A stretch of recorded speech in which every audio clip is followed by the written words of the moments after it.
Hello everyone. इस video में हम लोग समझेंगे क्लास 10th के मैथ की एक बेहतरीन चैप्टर अर्थमेटिक प्रोग्रेशन के बारे में। तो अर्थमेटिक प्रोग्रेशन क्या है, ये कैसे कार्य करता है, इन सारी चीज़ों के बारे में हम लोग समझेंगे।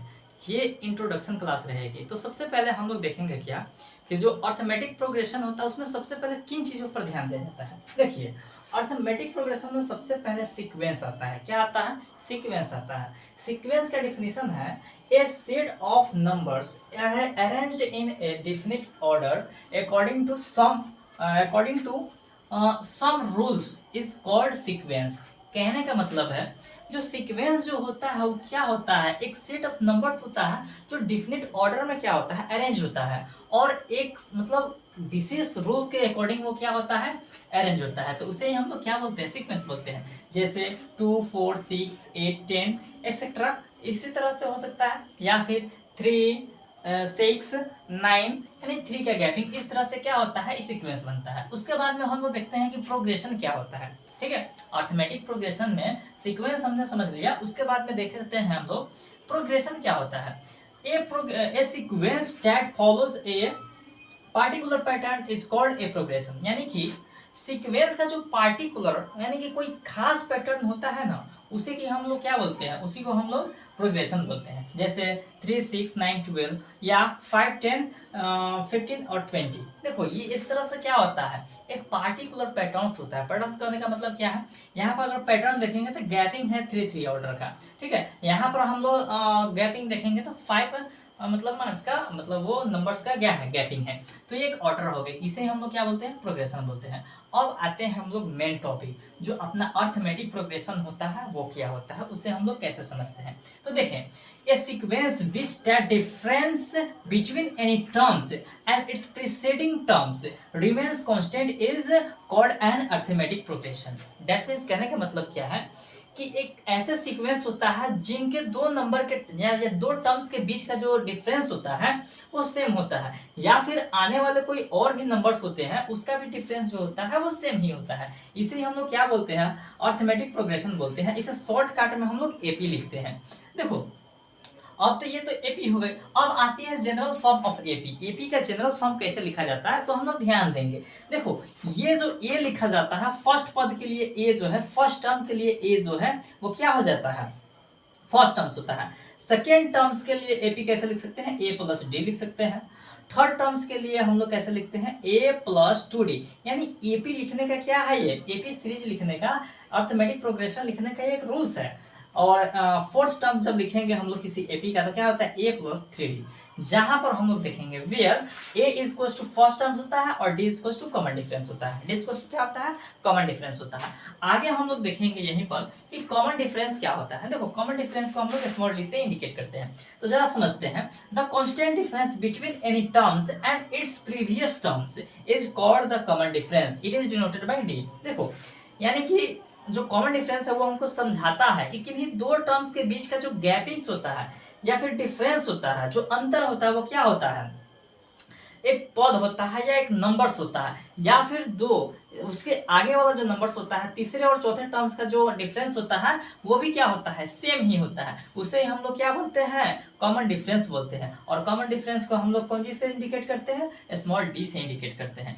स्मॉल डी इक्वल टू क्या होता है, इसका फॉर्मूला होता है, यानी कि स्मॉल डी अगर निकालना होगा तो a2 माइनस ए1 करेंगे। क्या करेंगे, a2 माइनस ए1। जैसे हम यहाँ पर कोई सीरीज ले लेते हैं, ओके, यहाँ पर कोई एपी ले लेते हैं, जैसे 2 6 10 एंड 14 एक्सेट्रा। ये क्या हो गई, एपी हो गई, हो गई ना।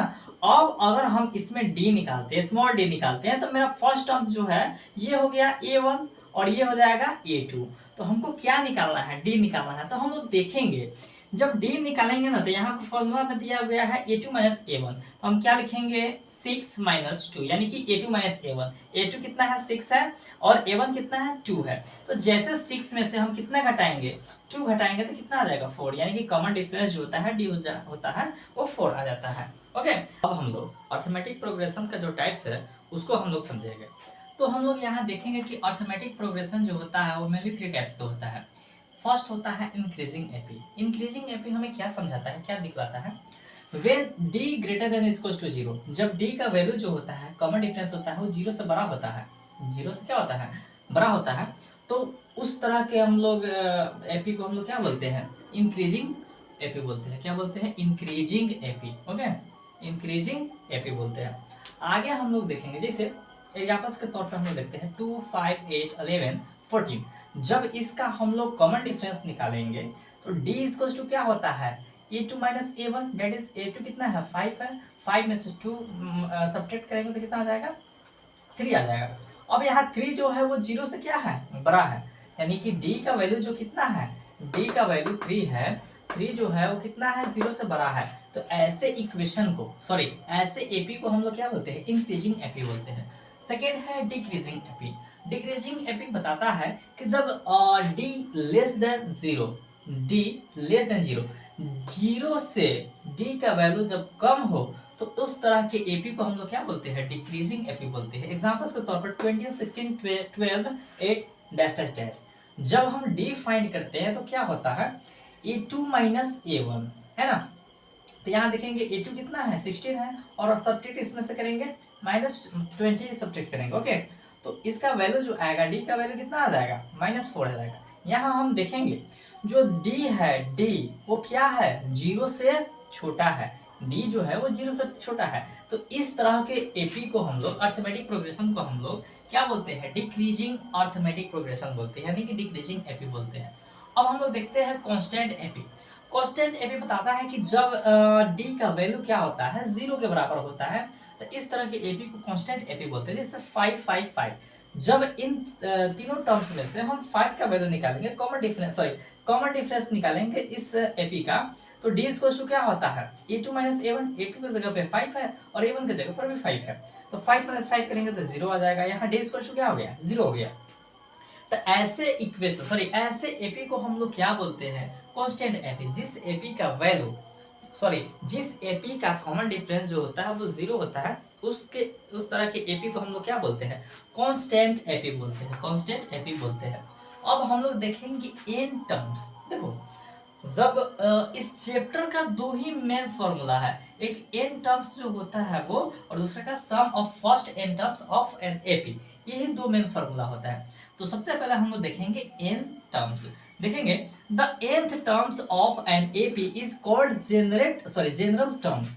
देखो एपी का जो एन टर्म्स होता है उसको हम लोग जनरल टर्म्स बोलते हैं। It is denoted by A N और टी एन। देखो इसको हम लोग कैसे डिनोट करते हैं, ए बेस एन और टी बेस एन के थ्रू डिनोट करते हैं। अब देखो ये इसका फॉर्मूला जो होता है, ए एन इक्वल्स टू क्या होता है, a plus N minus 1 into D. यही बेसिक फॉर्मूला है। इस चैप्टर में अगर हम क्वेश्चन को सॉल्व करेंगे तो ये बेसिक फॉर्मूला है। उसके बाद में हम लोग देखेंगे where A N equals to क्या होता है, एन टर्म्स होता है। ए एन क्या होता है, एन टर्म्स होता है। यहाँ पर हम लोग देखेंगे ए इक्वल्स टू क्या होता है, फर्स्ट टर्म्स होता है। N equals to number of terms होता है, नंबर ऑफ टर्म्स होता है। और D equals to common difference होता है, ये तो सभी को जानता ही है ना। आगे हम लोग देखेंगे sum of first n terms of an AP, यानी कि किसी एपी का जो फर्स्ट एन टर्म्स का जो सम है यानी कि जोड़ है उसको कैसे फाइंड करते हैं। तो इसका फॉर्मूला आता है S N equals to N by 2 into 2a plus N minus 1 into D.